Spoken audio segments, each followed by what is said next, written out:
अब तो पूरी दुनिया मोदी के मुरीद है। मुख्यमंत्री जी एक भी क्या फैक्ट्री खोल पाए, एक भी बेरोजगार को रोजगार दे पाए। इनको न सेना पे विश्वास, न सुप्रीम कोर्ट पे विश्वास, न ईवीएम पे विश्वास, न चुनाव आयोग पे विश्वास, न जनता पे विश्वास। जनता इंतजार कर रही है कहां हमारा बेरोजगारी भत्ता, कहां हमारी नौकरी, कहां 24 घंटे बिजली, कहां खेत में पानी, कहां हमारा 5,000 रुपए एकड़ रघुवर दास जी देते थे, 5 एकड़ तक 25,000 रुपए, वो सीज कर लिया।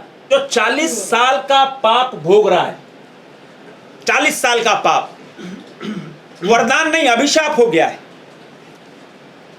और वहां विस्थापित जिनकी तीसरी पीढ़ी खड़ी हो गई, विस्थापित आज भी विस्थापित हैं, उनकी कोई सुन नहीं रहा, वो धरने बैठे हैं।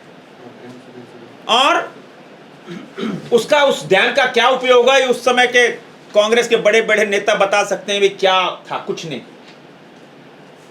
किंतु हमको वहां बहुत बड़ी हेरा फेरी दिख रही है उस चांडिल डैम के पूरे स्वर्णरेखा प्रोजेक्ट पे। तो मैं लोकसभा में ये रखने वाला हूं कि पूरे जब से चांडिल डैम बना है तब से उसकी सीबीआई जांच हो, ईडी जांच करे। जो विस्थापित हैं बेचारे आज भी गरीब हैं, आज भी पैसे के लिए मोहताज हो रहे हैं, और जो अधिकारी वो मौज कर रहे हैं। त्रहिमाम है, शर्म आती है ऐसे। तो मैं सीबीआई जांच की मांग कर रहा हूं, और ताकि उन विस्थापितों को न्याय मिल पाए, लोकसभा में रखूंगा, आग्रह करूंगा कि सीबीआई जांच हो। राज्य सरकार पूरी तरह कोई स्पंदन भी नहीं है, कोई देख भी नहीं रही है। भाई हमारा विस्थापित धरने बैठा, हमारा विस्थापित आंदोलित है, कोई सुध नहीं लेने वाला नहीं है, कोई सुध लेने वाला नहीं है। इसीलिए हमने कहा कि उसकी सीबीआई जांच हो। और आप सबको पता है गेतलसूद डैम है मेरा, और चांडिल डैम, हमने आर.के. सिंह हमारे मंत्री हैं, उनसे हमने आग्रह किया था कि देखिए उसका उपयोग होना चाहिए। तो हमने आग्रह किया कि फ्लोटिंग सोलर के माध्यम से हम विस्थापित गांव में बिजली दे पाए।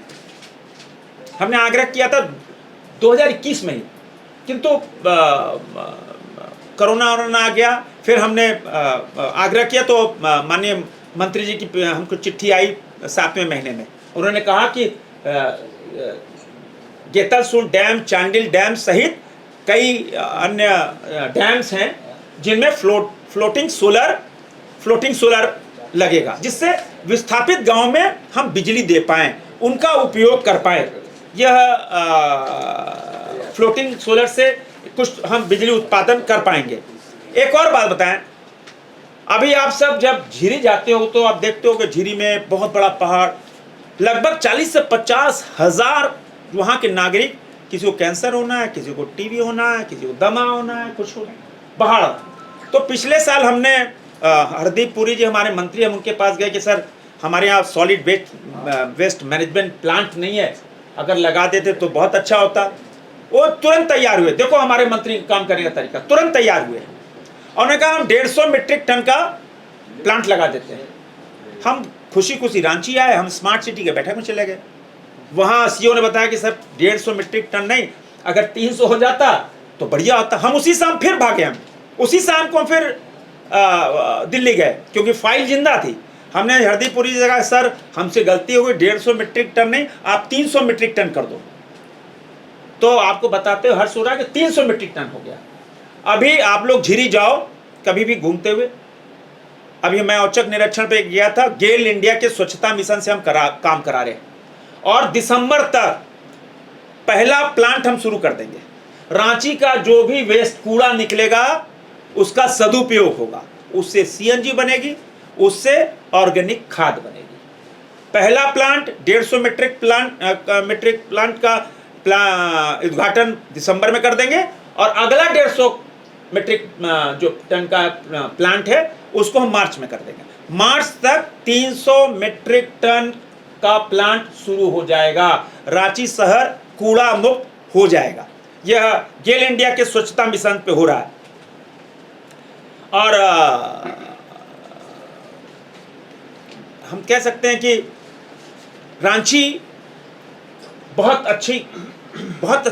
अच्छा क्लाइमेट, बहुत सुंदर, किंतु हम यहाँ यातायात से बहुत जूझ रहे हैं। यातायात बहुत बड़ी समस्या खड़ी हो गई हमारे सामने। हमने कई बार, आपको पता होगा, पहले यहाँ ट्रैफिक कमेटी थी माननीय उच्चतम न्यायालय के आदेश पे, तो उसमें सांसद उसके चेयरमैन होते थे, अब डीसी होते हैं। आप फाइल निकलवा लेना। कई मरतबा हमने बहुत सुझाव दिए, लेकिन यातायात के प्रति सरकार संवेदन नहीं है। सरकार कोई कदम नहीं उठा रही। अभी चारों तरफ कंस्ट्रक्शन चल रहा है, लेकिन सरकार कोई कदम नहीं उठा, कोई प्लान ही नहीं है। कोई प्लान नहीं कि कैसे ट्रैफिक को डाइवर्ट करना है, कैसे जनता को हितों की बात करना है। जनता से कोई मतलब नहीं, जनता के हित करने की कोई बात नहीं। तो कुल मिलाकर यह सरकार बेपटरी हो गई है। अब काउंटडाउन शुरू हो गया है। इस सरकार का काउंटडाउन प्रारंभ हो गया है। उल्टी गिनती शुरू हो गई है। जनता इंतजार कर रही है। जनता इंतजार कर रही है, कहां हमारा बेरोजगारी भत्ता, कहां हमारी नौकरी, कहां 24 घंटे बिजली, कहां खेत में पानी, कहां हमारा 5,000 रुपए एकड़ रघुवर दास जी देते थे, 5 एकड़ तक 25,000 रुपए, वो सीज कर लिया। कहां कानून व्यवस्था? ये सब जनता पूछ रही है इनसे, लेकिन इनके सेहत पर कोई नहीं फर्क पड़ रहा। इसीलिए मैं कह रहा हूं, इनकी उल्टी गिनती प्रारंभ हो गई है। अब आने वाले दिनों में अब यहां भाजपा एनडीए की सरकार बनेगी। बहुत बहुत धन्यवाद। wartatimes.co.in, सबकी वार्ता, सच की वार्ता।